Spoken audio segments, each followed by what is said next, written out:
Hey everyone, did you know that by 2063, Oh, wow. Africa is projected to be home to over 4 billion people? That's that's almost 40% of the entire world. Wow. We're diving into how the African Union plans to navigate this future. It's a master plan so ambitious it makes a Mars mission look like a weekend trip.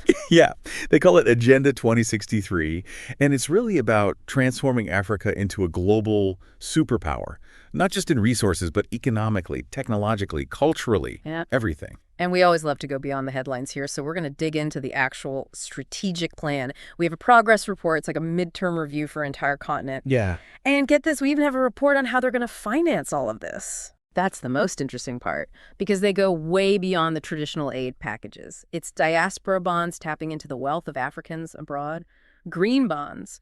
They're even using mobile money in ways most countries haven't even begun to imagine. Okay, before we get lost in the weeds here, give me the 2-minute version of this Agenda 2063. What's the grand vision? Imagine this, a prosperous Africa with peace and unity and good governance, and crucially, with a high quality of life for everyone, a complete 180 from how the Western world often sees the continent. Ambitious. And speaking of ambitious, they have these 7 moonshot goals, things that at first glance seem almost impossible. They are big. They want every single African nation to reach at least middle income status by 2063. Wow. That's a huge leap from where things stand now. They're not messing around. Mhm. What else is on their wish list for this transformation? A completely connected Africa. Yeah. Free movement of people, goods, and services. Imagine no borders hindering trade or cooperation. Like the European Union, but on a grander scale. Exactly. But it gets even more ambitious. They're aiming for total peace and security. We're talking silencing the guns, no more armed conflict, a continent-wide culture of peace and tolerance. Eliminating all weapons in Africa. That's like solving world peace, but with a continent. It's a monumental challenge for sure. Is it even remotely possible? It's a monumental challenge, and the progress report does show some setbacks, but the plan lays out some really interesting strategies to actually do this. So it's not just wishful thinking. They have concrete steps they plan to take. Absolutely. They want to strengthen regional security, address the root causes of these conflicts, like poverty and inequality, and really push for disarmament initiatives. A multi-pronged approach. Going after the symptoms of the disease.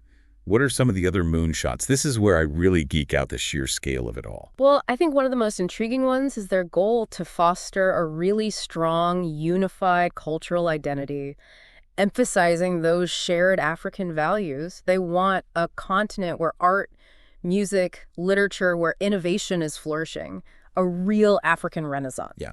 So it's not just about economic progress, but about reclaiming their own narrative, showcasing the richness of African culture to the rest of the world. What else? Well, education is a huge focus, a highly skilled workforce that can drive technological advancement, innovation. Right. No more brain drain, Africa's best and brightest staying to contribute. Because what's the point of all this if everyone leaves for opportunities elsewhere? Exactly. Yeah. And of course, no development plan is complete without healthcare. Of course not. They're aiming for a continent where everyone, no matter their income or location, has access to quality healthcare. Makes sense. Can't have a thriving economy without a healthy population. Exactly. They envision a future where preventable diseases are a thing of the past, where every citizen can reach their full potential. It's incredible how interconnected all these moonshots are, right? Yeah. You can't have a thriving economy without a healthy, educated workforce. Yeah. And you can't have peace without addressing inequality, without creating opportunities for everyone. It's a holistic approach to development, recognizing you can't just address these issues in isolation. But we do have that progress report to look at, and it's not all sunshine and roses. All right, time for a reality check. Give it to me straight. What's working, what's not, and what are the biggest roadblocks to making this vision a reality? Well, the report does highlight some impressive strides in certain areas. Okay. Like Ghana's internet access has skyrocketed. Really? Yeah, it's significant growth, and it's in both rural and urban areas. Wow. Their ICT sector is now a major contributor to their GDP. That's encouraging. It Yeah. shows what's possible, but let's be honest, there are always challenges. What's not working? Yeah, unfortunately, corruption is still a big problem. Sure. Despite their efforts to promote good governance, a lot of nations haven't made as much progress as they'd hoped. Right. And the report is very blunt about this. It doesn't sugarcoat it. Are there Yeah. any specific examples in the report that highlight this? We'd like to get into the weeds here. Absolutely. The report mentions a dismal 16% score for good governance, and that includes things like democracy, human rights, the rule of law. 16%. That's a failing grade if I've ever heard one. Yeah, it's a stark reminder that sustainable development goes beyond just building infrastructure. So what's driving such a low score? What's the report say about that? Well, they point to issues with public service delivery, corruption, lack of accountability, and very limited press freedom. Right. Tough reality to face, but it shows how important strong democracies are for any of these goals to succeed. It's like building a house on sand. Without that solid foundation, it's all at risk. Exactly. And that leads us to another area where the report shows a very mixed bag. Okay. Democratic values. While they've made some progress on their African Charter on democracy, it's been slow going. 2 steps forward, 1 step back. Pretty much. What's slowing down progress toward democratic ideals? Integrating the charter into actual national policies has been really slow. Uh-huh. There's a real disconnect between, the talk and the walk. Right. The talk and the walk. And doesn't that tie right back into the corruption issue? It's tough to make headway on things like transparency and accountability when those in power are resistant to change. Yeah, it's a vicious cycle. That's why this moonshot, responsive, and accountable public institutions, that one's so important. Because good governance underpins everything else, right? Yeah. Without it, these other aspirations are going to be a lot harder to achieve. Exactly. But let's move on to the million-dollar question, or should I say, the trillion-dollar question. How do they plan to fund all of this? Now, this is the part I'm really interested in.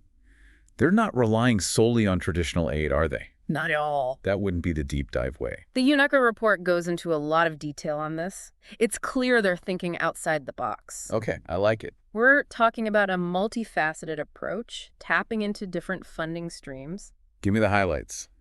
What are some of the most innovative methods they're thinking about? Well, one fascinating concept is diaspora bonds. Diaspora bonds. Leveraging the wealth of Africans living and working abroad. Oh, interesting. Sending money back home, investing in their countries of origin. That's brilliant. I mean, there's a gold mine of untapped potential there. How exactly do these diaspora bonds work? Think of them like government bonds, but specifically for citizens overseas. They get a financial incentive to contribute to their home country's development, and they get a return on their investment at the same time. It's a win-win. They get to give back, and their home countries get the capital they need for these big projects. Right. What are examples of how this is actually playing out in the real world? Yeah, the report highlights Ethiopia's efforts to finance their Grand Renaissance Dam. That's a massive hydroelectric project. Wow. And they're using diaspora bonds. They also pointed to Nigeria, which has had some success with this in the past, raising money for infrastructure. It's a powerful way to tap into not just money, but that emotional connection people have to their heritage, no matter where they live now. It's like a global crowdfunding campaign for a continent. Exactly. But that's not all. They also emphasize domestic resource mobilization. Making the most of what they already have. Smart. Exactly. So strengthening tax systems, cracking down on illicit financial flows, making sure public funds are being used properly. Hold on. Illicit financial flows. That sounds pretty serious. What are we talking about here? We're talking about money that's earned illegally or moved around illegally, used illegally, Okay. tax evasion, money laundering, bribery, you name it. Wow. And the numbers are crazy. Billions of dollars lost every year. Billions. That's money that could be building schools and hospitals. Yeah, right. It's like trying to take a bath with the drain open. No wonder they're focused on plugging those leaks. Exactly. The report stresses stricter financial regulations, transparency in government spending, and international cooperation to fight these crimes. Right, because it's a global issue. It makes you realize that development isn't just about finding more money, but about protecting what you have and making sure it's being used effectively. Absolutely. Speaking of innovative funding, another area they're exploring is green bonds. Green bonds. Okay, so those are fascinating. How do those fit into this whole thing?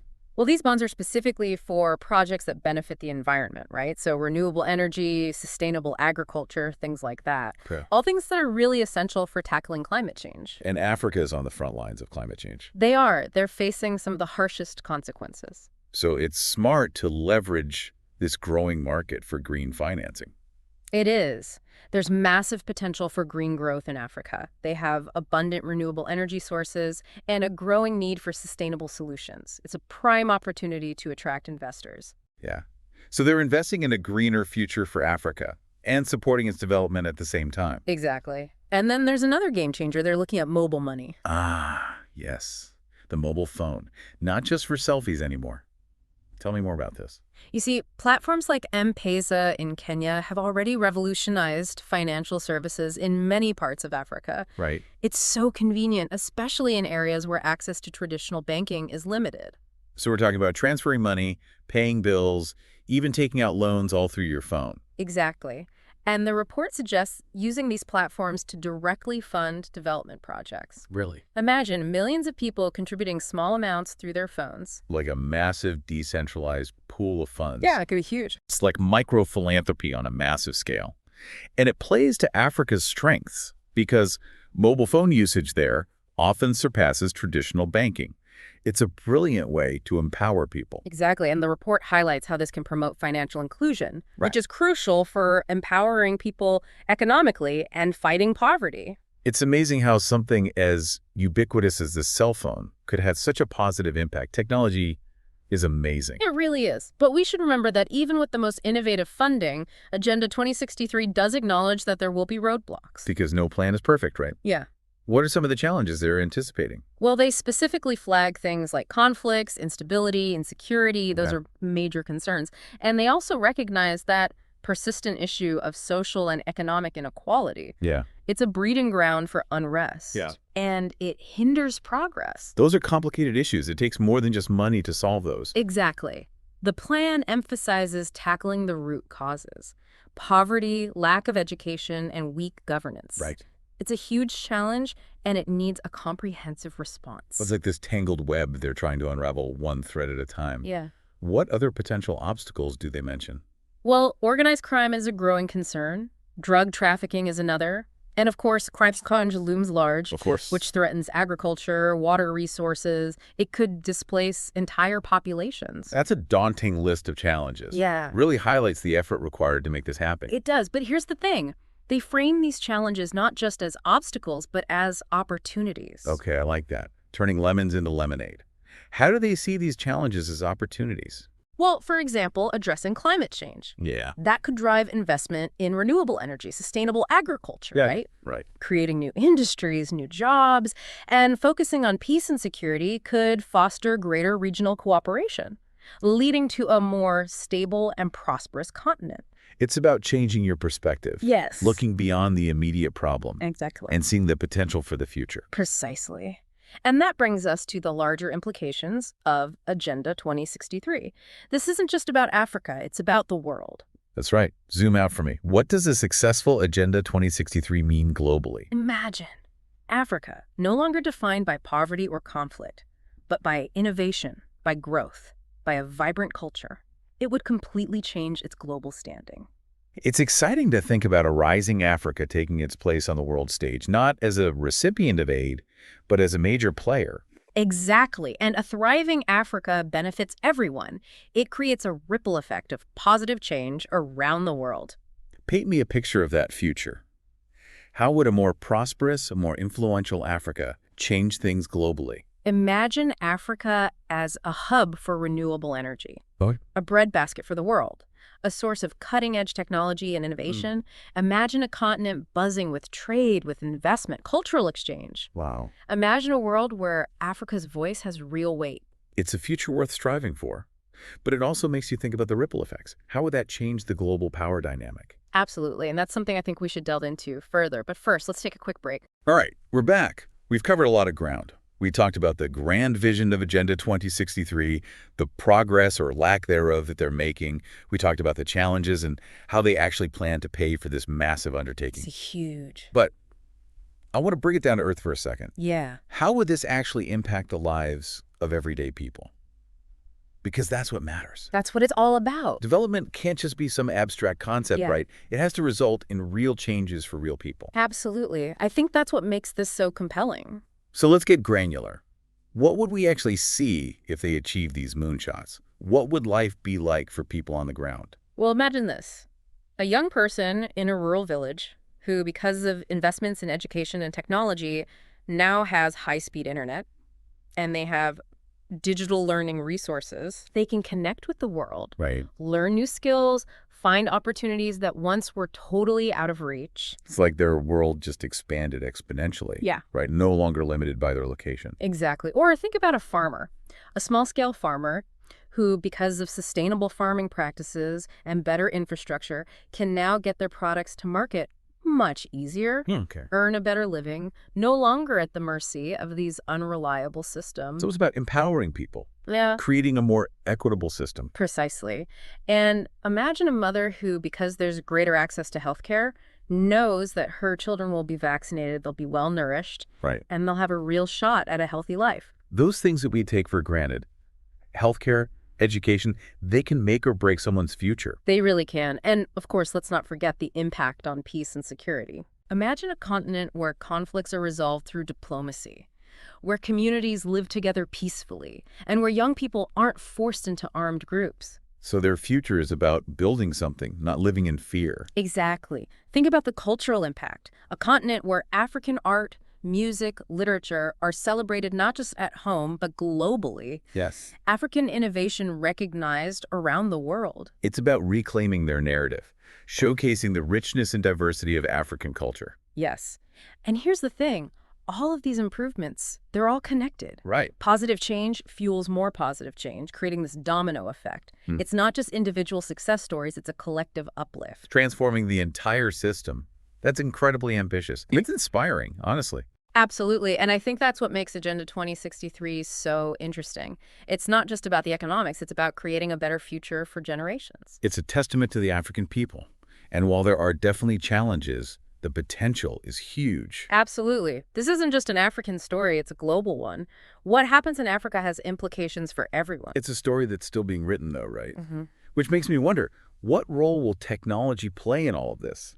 How will a more integrated, prosperous Africa change the global balance of power? What happens when Africa's voice is really heard on the world stage?